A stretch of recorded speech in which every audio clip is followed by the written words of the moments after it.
சங்கதான் இந்த படம் பா ரஞ்சித்தோட டைரக்ஷனில் ஆகஸ்ட் 15 அதாவது இன்னைக்கு தேட்டர்ஸ் ரிலீஸ் ஆயிருக்கு.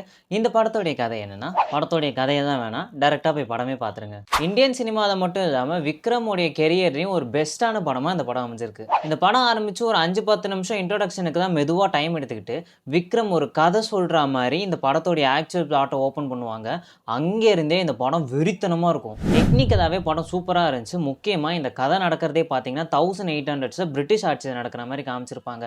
அதுக்கேற்ற மாதிரியான யதார்த்தங்கள், அதுக்கேற்ற மாதிரியான காஸ்டியூம்ஸ் இது எல்லாமே பர்ஃபெக்டாக சூட் ஆயிருக்கு.